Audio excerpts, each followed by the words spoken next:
Good afternoon, everybody. My name is Brother T, Freemason cigar enthusiast VCR, and we got the tapes rolling on another cigar review video for you folks today. Brother T, where have you been? Yeah, I think that's a fair question to ask. I was unfortunate enough to pick up COVID, and a side effect of COVID is loss of taste. And so to that end, I have been unable to review cigars.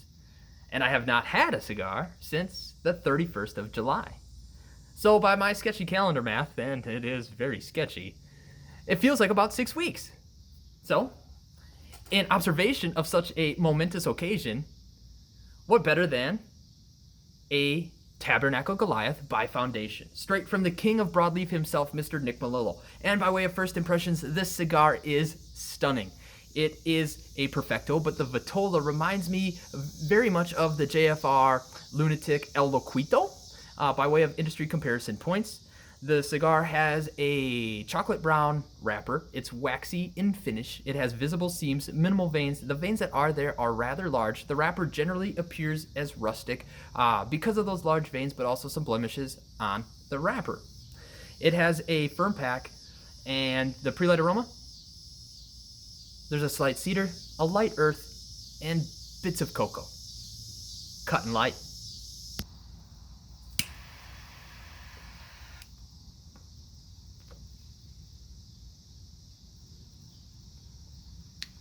Initial impressions.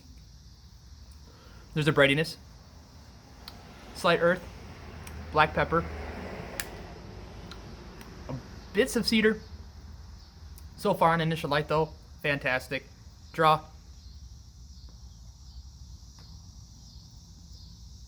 Like milkshake through a straw, maybe a little looser in terms of density. We'll see if that builds as we kind of get over that little bit of a foot tip that presented itself by way of this Vitola. More to come.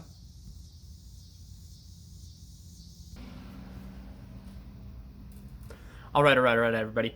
Getting to that point where we can undress this guy, remove the band. We're gonna do a blend update, flavor updates. We'll walk through the cigar wrap up, talk about the band a little bit. We're doing it all, and we're doing it all right now. So, in terms of tasting notes, you get varying elements of earth.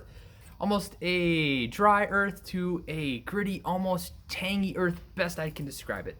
There's some minerality to it as well. There's some vegetal notes, which to me strikes me as tea, more along the lines of a black tea. There's bits of salt, there's slight bits of cocoa, and elements of baking spice throughout.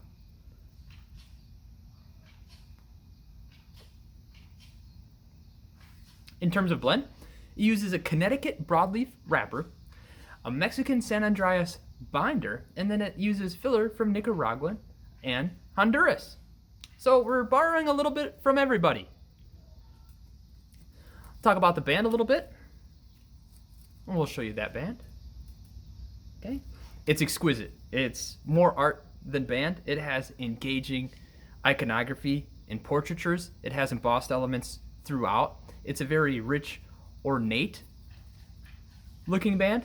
It's fantastic. It's on wonderful paper stock. Can't speak highly enough about it.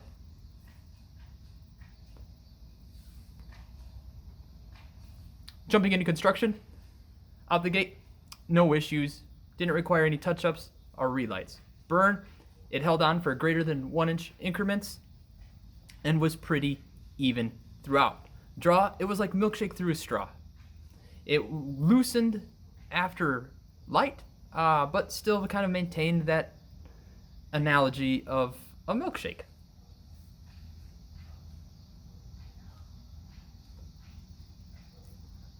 Smoke, it's moderately dense. It coats the mouth. It strikes me more oily than cream. In terms of strength and body, for me, it's a medium plus. I thought I'd be back on my heels on this, especially coming off such a long period of not smoking any cigars. That was not the case. That was not the case. Is it more sweet or savory? It's more savory for me in my mileage. My name's Brother T, Freemason cigar enthusiast with VCR, and today we smoked the Tabernacle Goliath by Foundation Cigars. And as always, smoke 'em if you got 'em.